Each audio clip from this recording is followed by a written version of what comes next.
Hello, everybody. My name is Jürgen Moors. I am a consultant, a strategic advisor, and a coach. And as you know, I've been doing this 30-day live stream on intrapreneurship. And today we are at day 21. And this means we're also at the end of week number 3. And as we always do at the end of one week, we call it the recap day. We will look at what have we been talking about. Now, for those who remember, the first week we talked a little bit about, in general, what is entrepreneurship. In the second week, we focused really on the entrepreneur itself. What are some key traits? How does this person work? What does he or she do? So this was mainly on the person of the entrepreneur. And this week, we really focused, or the last week, we focused really on now, how do you bring it to practice? Now, let's look at the past week of the things we discussed. And the first thing we discussed or looked at was pitching your ideas.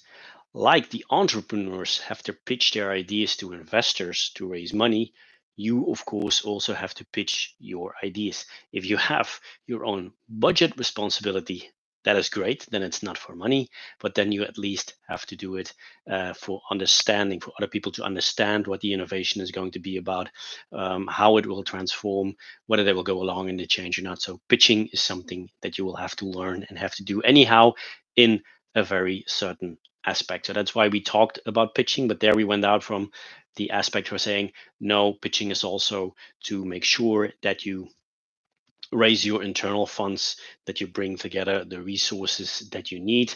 And what is good in this pitching? If you give a pitch, it's very similar to pitching of the entrepreneur for venture capital. Make sure you know who is your key stakeholder, who is in my audience, what are their concerns, what are they interested in, so that you can really tailor this message around your project, around your innovation to them. Make sure that your idea, and that is something that we discussed earlier around communication, that it's very clear, that there's no complex language in there, that everybody can see what's going on, the problem, the solution, where you're going with it.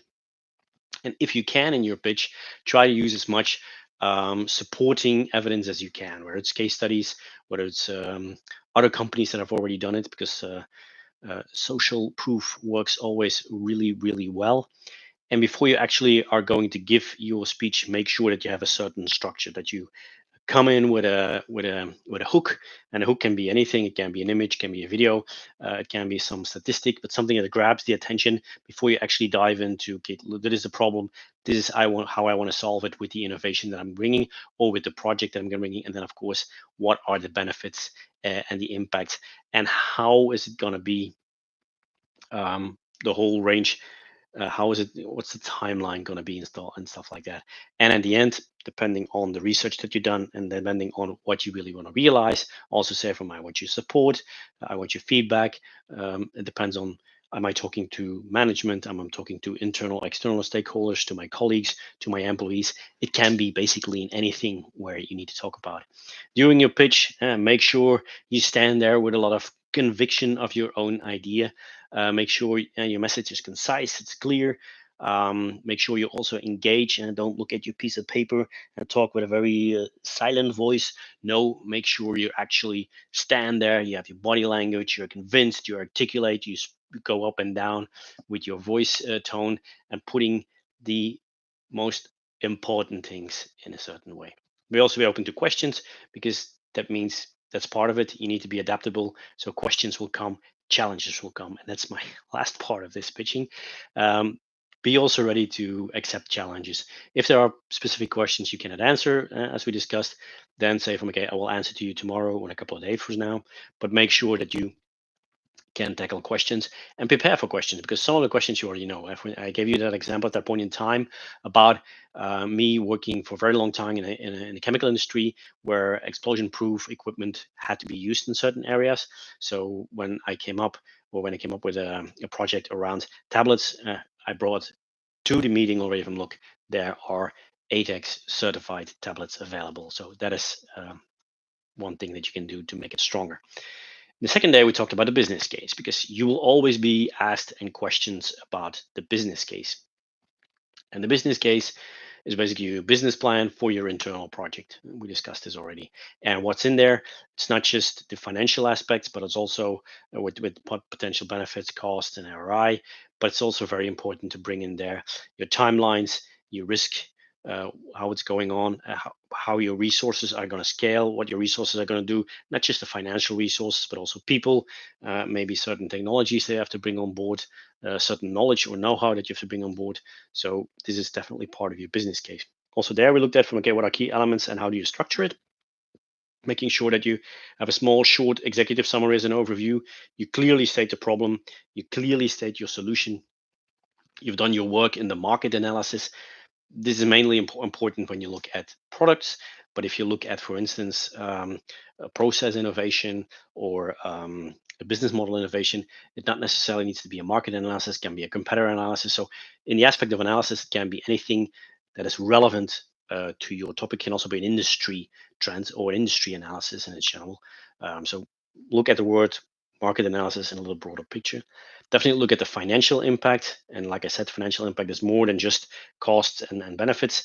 Costs can also be hidden costs, like how many people do you need? What kind of resources additionally do you need? Is there the strategic fit, yes or no? Don't forget this. This is also really important to bring that on board, because sometimes when you come with a project that is off strategy, it is not necessarily that you're not able to do it, but your company and your management should be aware, and they should be willing to go in the direction if it is very interesting for them. And last but not least, like I said, make sure you have a risk register. And this can be anything from timeline, project risks, resource risks, potential delays. What are alternatives that you can that when they actually materialize? How can you tackle them? Make sure you have that all part of your business case.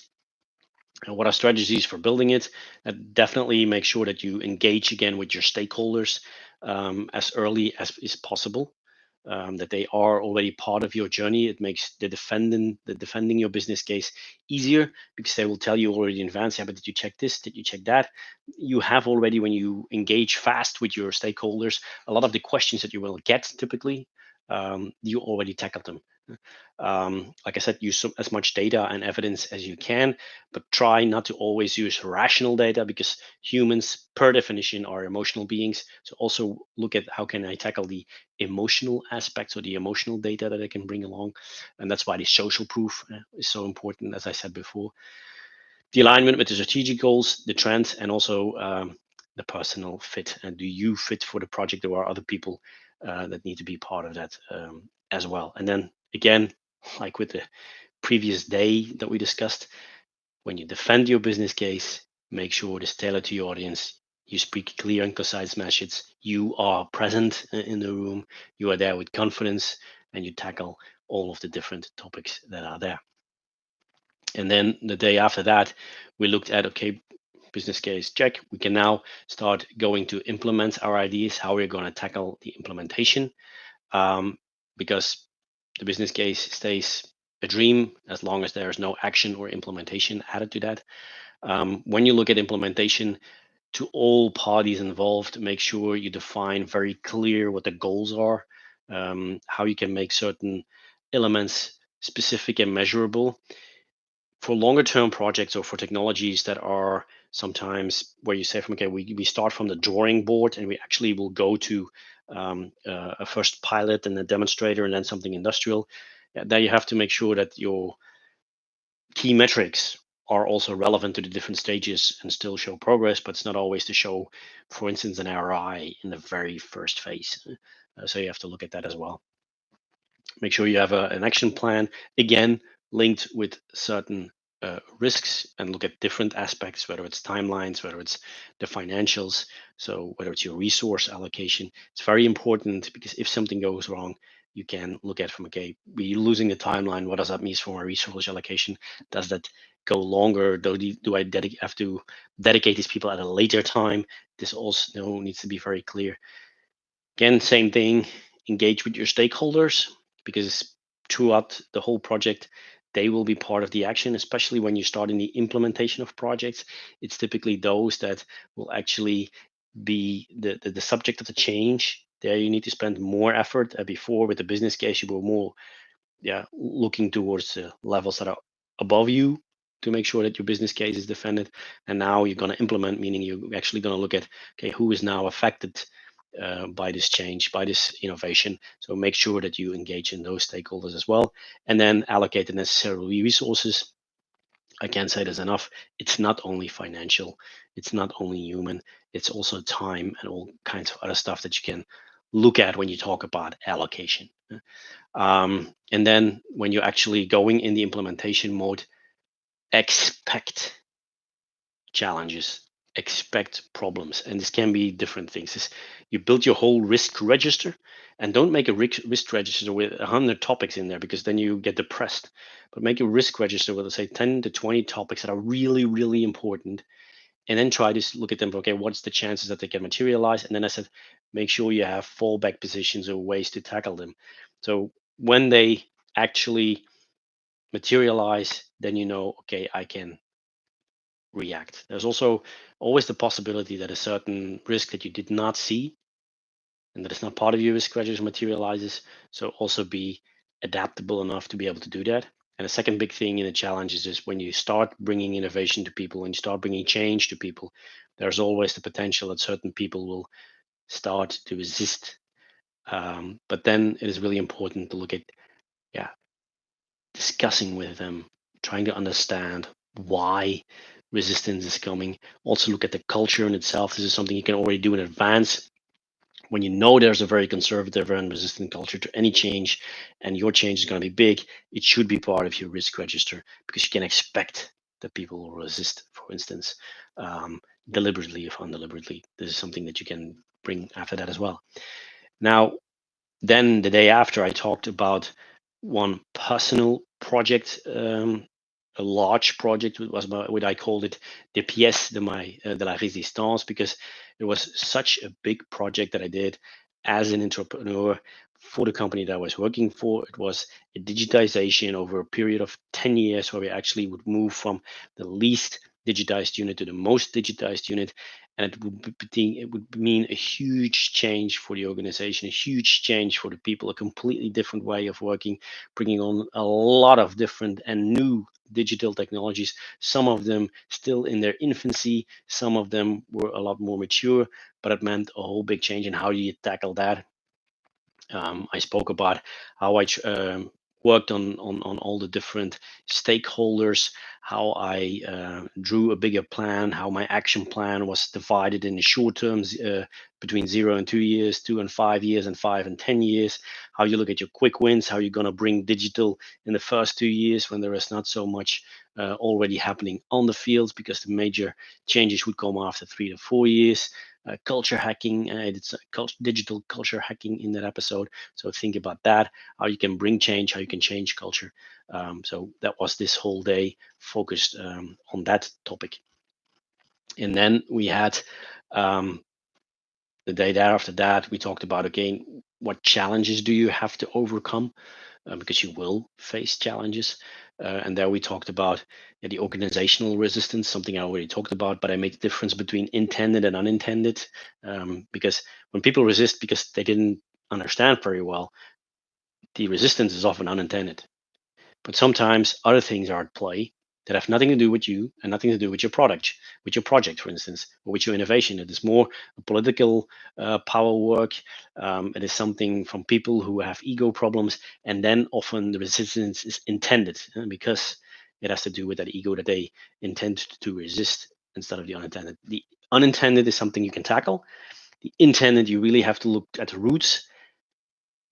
And a lot of time you can't even do anything about it. So you have to see from, okay, who is now the right person in your stakeholders to tackle the intended resistance.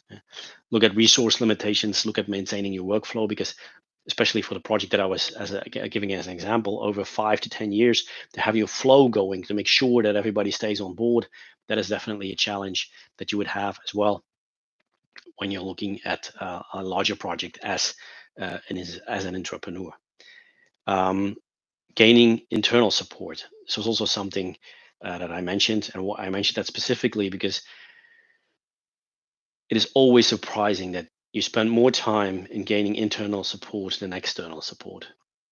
Sometimes it's easier to make a lot of people outside of your organization that are in a similar industry enthusiastic about your ideas than the people on the inside of your organization. But yeah, being an entrepreneur means sometimes you will actually feel like an alien in your own organization, but that's part of the game. And if you're not ready to play that game, then don't become the entrepreneur. Then I shared some of the strategies that you can use to overcome challenges. One of the things is, again, networking, working with stakeholders. Make sure you have effective communication and have your adaptability and resilience, because you will need it. And at a certain point in time, you will also have to compromise or slow down certain things. So there are many ways, but you need the last two words, like resilience and adaptability, you will definitely need, because you will come over challenges. That's simply impossible not to have them. But as a reflection to the entrepreneur, it's so important to a lot of the aspects that are coming are looking at how you as an entrepreneur will react. Will you persist? Will you adapt your project? Will you adapt yourself? Will you still continue when your first business case fails, and so on and so forth? So a lot of the stuff that you will meet, both positive and negative, will have to do with you. And do I have a growth mindset? How is my mindset working with it? Am I prepared to learn on a continuously basis to enhance my own problem solving skills? And where your problem solving skills as a beginning entrepreneur are maybe often a lot on a technical change. When I showed you the project, or talked about the project that was running over these 10 years, it was all kinds of changes you can imagine. It was change on a technology level. It was change in the organization. It was change in the hierarchical structures that we had. It was change in every different aspect that you can imagine inside an organization. And then yesterday, we talked about running these projects.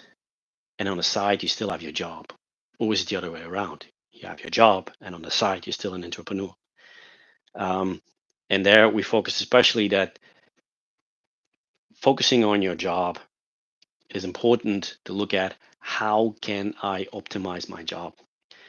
There are always things that you don't like. There are always bureaucratic stuff.